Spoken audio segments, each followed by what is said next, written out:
नमस्कार, मैं पीयूष राय राम गुलाम राय YouTube channel पे एक बार फिर से आपका स्वागत करता हूँ। पिछले वीडियो में हमने जाना था कि अधिगम के मूल नियम क्या हैं और इस वीडियो में हम जानेंगे कि अधिगम के गौड़ नियम क्या हैं। जी हाँ, अधिगम के गौड़ नियम।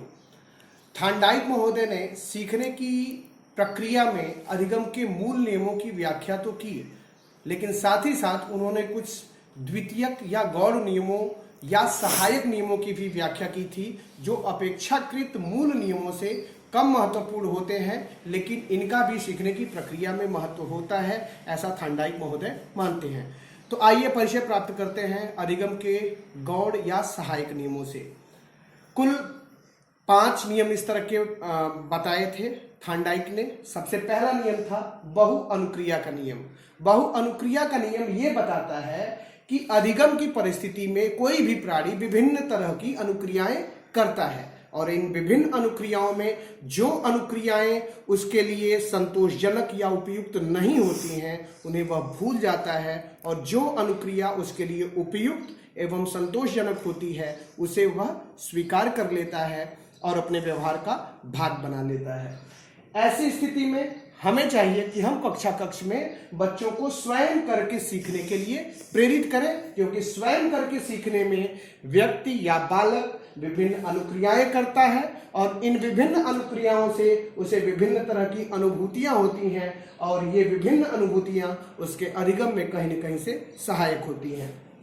अब बात करते हैं अधिगम के दूसरे गौड़ नियम की, मनोवृत्ति या मनोदशा का नियम, लॉ ऑफ मेंटल सेटअप।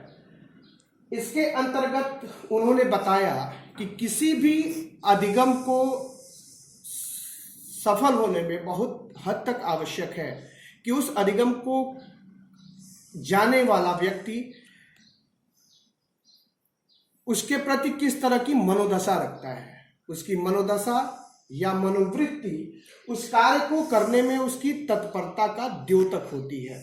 यदि व्यक्ति की मनोदशा या मनोवृत्ति या कार्य के प्रति तत्परता धनात्मक होती है तो ऐसे में व्यक्ति अधिक जल्दी सीखता है, और यदि नकारात्मक होती है तो अधिगम सफल नहीं होता है। ऐसे में हमें चाहिए कि हम कक्ष में ऐसी परिस्थितियों का निर्माण करें जिससे कि बच्चों में धनात्मक मनोवृत्ति विकसित हो सके।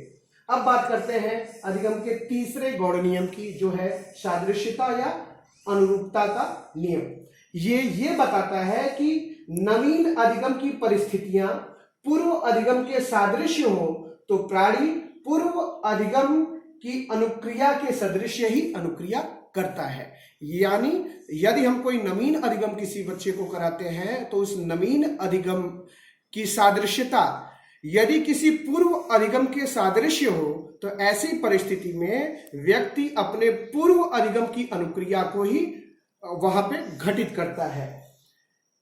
क्योंकि जो नवीन अधिगम है उसकी परिस्थितियां पूर्व अधिगम के सादृश्य ही हो, तो अतः यह जरूरी है कि जो नवीन अधिगम दिया जा रहा है उसकी परिस्थितियां कितने समान तत्वों को अपने पूर्व अधिगम से ग्रहण करती हैं, और जितने ये समान तत्व अधिक होंगे उतना ही अधिक ये अनुक्रिया यानी जो पूर्व अधिगम की अनुक्रिया है उसे घटित होने की संभावना अधिक होगी। अतः हम अपनी शैक्षिक उपयोगिता के संदर्भ में ये कह सकते हैं कि बच्चों के पूर्व ज्ञान के स्मरण एवं प्रयोग की परिस्थितियों का निर्माण हमें अपने कक्षों में करना चाहिए।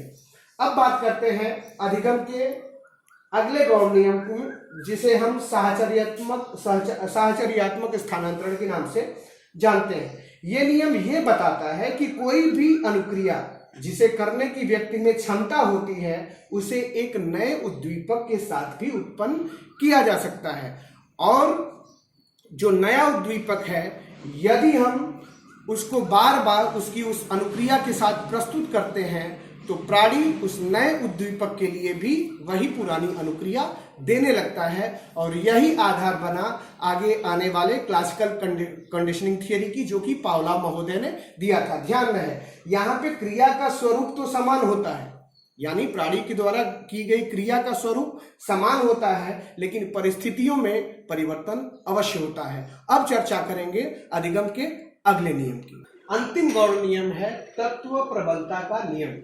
जी हाँ, तत्व प्रबलता का नियम। हम जानते हैं कि किसी भी अधिगम परिस्थिति में अनेक तरह के तत्व होते हैं, विभिन्न तरह के तत्व होते हैं, और इन तत्वों में कुछ तत्व सुसंगत होते हैं और कुछ तत्व असुसंगत होते हैं।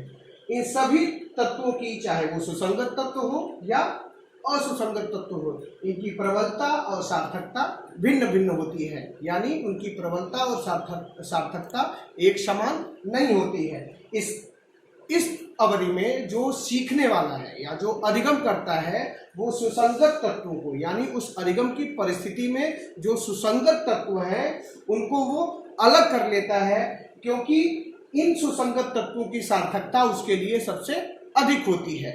इस प्रकार हमें अपनी कक्ष में ये प्रयास करना चाहिए कि जो सार्थक तत्व हैं उन तत्वों को हम सुसंगत कर लें, और जो कम महत्वपूर्ण तत्व हैं उनको कक्षा में बाद में बताएं। इससे फर्क ये पड़ेगा कि छात्र को विषय की प्रबलता की समझ होगी और अधिगम उसके लिए अधिक सुग्राह्य होगा। इस प्रकार इस वीडियो में हमने जाना कि अधिगम के गौड़ या सहायक नियम या द्वितीयक नियम क्या हैं। अगली वीडियो में हम जानेंगे कि अधिगम को प्रभावित करने वाले कौन कौन से कारक हैं जो किसी भी प्रकार के अधिगम पे अपना प्रभाव छोड़ते हैं। तब तक के लिए धन्यवाद।